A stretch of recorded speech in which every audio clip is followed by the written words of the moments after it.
नवी मुंबई आंतरराष्ट्रीय विमानतळाला लोकनेते दिवंगत दी.बा. पाटील यांचे नाव देण्याच्या मागणीसंदर्भात सर्वोच्च न्यायालयाने जनहित याचिका फेटाळल्यानंतर राज्यभरात विविध प्रतिक्रिया उमटत आहेत.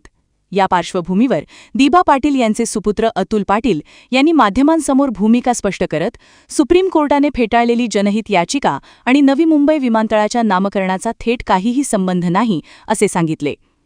अतुल पाटील यांनी स्पष्ट केले की समाजातील वकील विकास पाटील यांनी दाखल केलेली जनहित याचिका सर्वोच्च न्यायालयाने फेटाळली असली तरी नामकरणाचा प्रश्न अद्याप सरकार दरबारीच प्रलंबित आहे. न्यायालयाने स्वतः स्पष्ट केले आहे की एखाद्या वास्तू किंवा प्रकल्पाचे नामकरण हा प्रशासकीय आणि धोरणात्मक विषय असून त्यात न्यायालय हस्तक्षेप करू शकत नाही असे त्यांनी नमूद केले. दरम्यान सर्वोच्च न्यायालयाच्या निर्णयामुळे भूमिपुत्रांमध्ये संभ्रम निर्माण होऊ नये असे आवाहन करत त्यांनी सर्व स्थानिक नागरिकांनी आणि भूमिपुत्रांनी नामकरणाच्या पुढील प्रक्रियेत सक्रिय सहभाग नोंदवावा असेही आवाहन केले.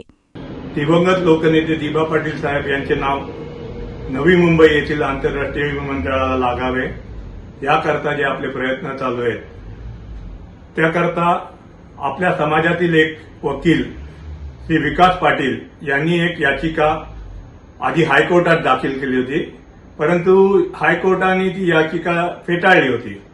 त्यानंतर त्यांनी ही याचिका सुप्रीम कोर्टात दाखल केलेली आहे व सुप्रीम कोर्टाने देखील आज माझ्या माहितीप्रमाणे ती याचिका फेटाळली आहे.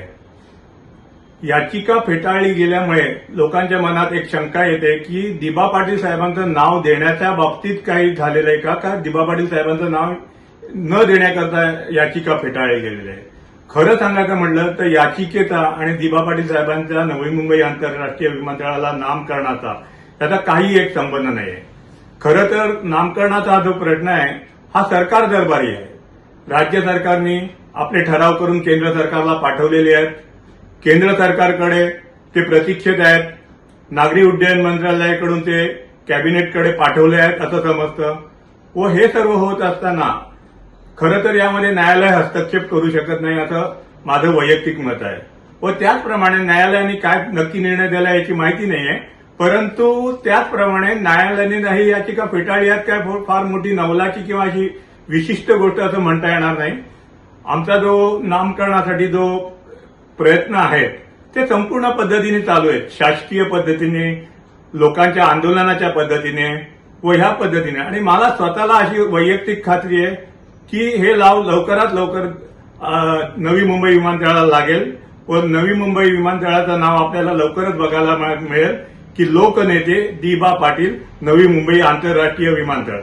तरी लोकांनी याबाबतीत कुठल्याही प्रकारची शंका मनात आणू नये व पुढील जी काही पावलं या नामकरणासाठी आपली उचलली जातील त्यात आपला सहभाग जास्तीत जास्त संख्येने नोंदवावा अशी मी आपल्याला एक दी.बा. पाटील साहेबांचा नातेवाईक किंवा मुलगा या नात्याने विनंती करतो.